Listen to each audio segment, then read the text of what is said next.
Hello বন্ধুরা, আজ নিয়ে এসেছি আপনাদের সামনে একটি শাকের রান্নার রেসিপি। এখানে একটি শাক রান্না বললেও প্লেটের মধ্যে আপনারা দেখছেন দুই প্রকার শাক রাখা রয়েছে। এক প্রকার লাউ শাক, অন্য প্রকার লাল শাক। তো চলুন বন্ধুরা, রান্নাটা আমরা কিভাবে করি দেখে নিন। একটি পাত্রের মধ্যে কিছুটা পরিমাণ জল নিয়ে ওই দুই প্রকার শাকই ওই জলের মধ্যে ভিজতে দিলাম। বেশ 15-20 মিনিট ভিজিয়ে নিয়ে জলটা একটি ঝুড়ির মধ্যে ঝেড়ে নিয়েছি। এরপর একটি শুকনো কড়া চাপিয়ে নিয়েছি গ্যাস ওভেনের উপর। সেখানে ওই কড়ার মধ্যে শাক কটা দিয়ে দিয়েছি। এরপর খানিকক্ষণ নাড়তে থাকলাম। দেখুন কীভাবে আমি নাড়িয়ে নিচ্ছি। এভাবে নাড়িয়ে নাড়িয়ে কিছুক্ষণ নাড়ানোর পর দেখবেন শাক কটা মজে যাবে। এখানে ঝুড়ির মধ্যে কিছু পরিমাণ শাক ছিল, সেটা আমি হাতে করে উঠিয়ে দিয়ে দিচ্ছি, যাতে ঝুড়িতে কোনো শাক না থাকে। মানে শাক তো অল্পই, মজে গেলে তো আরও অল্প হয়ে যায়।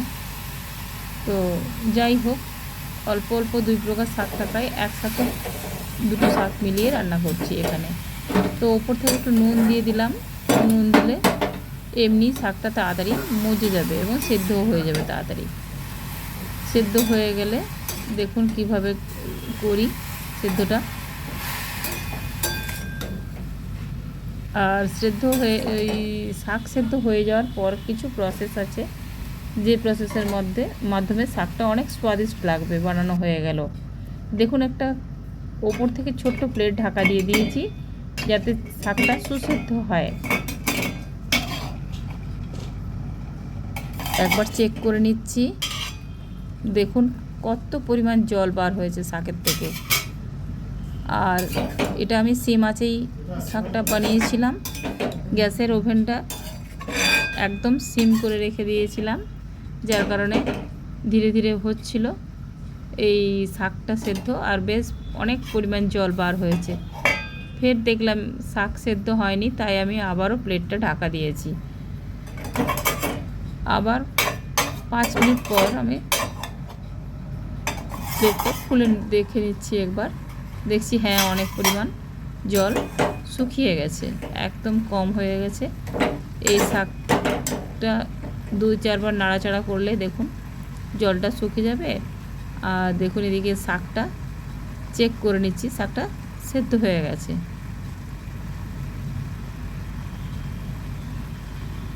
দেখুন কমপ্লিট সেদ্ধ হয়ে গেছে। একদম আমি পুরোপুরি গলিয়ে নেবো না, তাহলে ওটা খেতে ঠিক লাগে না আমার। তাই আমি আমার টেস্ট অনুযায়ী আমি বানাচ্ছি। আপনারা আপনাদের টেস্ট অনুযায়ী একটু গলিয়ে নিতেই পারেন শাকটা। দেখুন এদিকে শাক নামিয়ে নিয়েছি, আর কড়াটা ধুইনি, ওই কড়ার মধ্যেই জলটা, শাকটা দুটোই আচারে নিয়েছি। এবার একটা গোটা রসুন ছাড়িয়ে থেতো করে নিয়েছি। দেখুন শুকনো খোলার মধ্যেই আমি ওই রসুনখানা দিয়ে দিয়েছি। আপনারা ওইভাবে করবেন, দেখবেন খেয়ে শাকটা খুবই ভালো লেগেছে আমার। আমি শাক খাওয়ার পর এই ভিডিও বানাচ্ছি, তাই জন্য আপনাদেরকে জোর গলায় বলতে পারি এই কথা। তো দেখুন এরপরে 2-4 বার নাড়িয়ে নেওয়ার পর আমি খানিকটা পরিমাণ সরষের তেল দিলাম। হ্যাঁ, শাকটা অবশ্যই সরষের তেলে রান্না করবেন, তাহলে টেস্ট খুব ভালো হয়।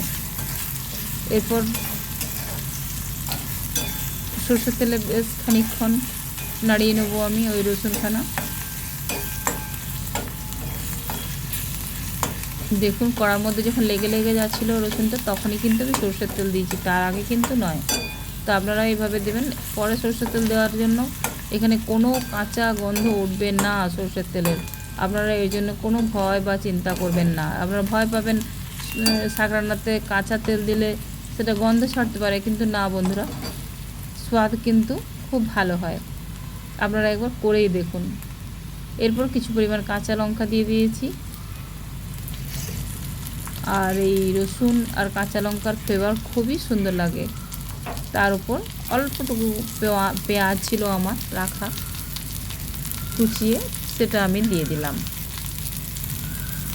স্বাদে কোনো তুলনায় কম হবে না। অন্য শাকের থেকে এই শাক খেতে অনেক ভালো লাগে। আর আমি বলছি আপনারা যদি আমার কথা অনুযায়ী করেন বা আমার ভিডিও দেখে আপনারা বানান, অবশ্যই এটা খুব ভালো হবে। আর আপনারাও শাক রান্না করে খাওয়ার পরে আমাকে কমেন্টে অবশ্যই জানাবেন কেমন হয়েছে। বন্ধুরা, আমার রান্নাটির প্রসেস যদি খুব ভালো লাগে আপনাদের কাছে, তো আপনারা লাইক, শেয়ার অ্যান্ড সাবস্ক্রাইব করে দেবেন। আর আমার নিত্য নতুন যে রেসিপি অবশ্যই আপনারা দেখতে থাকুন, ভালো লাগবে আশা করি। দেখুন বন্ধুরা, আমার এদিকে শাক রান্নার যে সাঁতলানো, বাংলা ভাষায় যাকে বলে সাঁতলানো, সেই জন্য যে রকম দরকার আমি ঠিক সেই রকম ভাজা ভাজা করে নিচ্ছি। দেখুন লাল লাল হয়ে গেছে। রসুন, পেঁয়াজ আর লঙ্কা একসাথে ওপর থেকে শাকটা দিয়ে দিলাম। যেটুকু জল ছিল 2-4 চামচের মতো, ওই জল 2-4 বার নাড়াচাড়া করার পরেই দেখুন নিজে নিজে শুকিয়ে যাবে করার মধ্যে।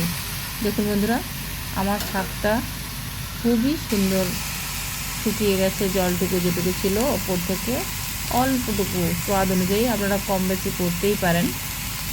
চিনি দিয়ে দিলাম। আপনারা যে যেমন স্বাদ খান চিনি, সেরকম চিনি নুন ব্যালেন্স করে দেবেন। আমি আমার নুন চিনি আমার স্বাদ অনুযায়ী করেছি। দেখুন শাকটা হয়ে যাওয়ার পর কী সুন্দর লুকটা এসছে না? আর খেতেও খুব টেস্টি হয়েছিল বন্ধুরা। বাড়িতে অল্প অল্প 2 প্রকার শাক থাকলে আপনারা করে দেখবেন একবার, খুব ভালো লাগবে।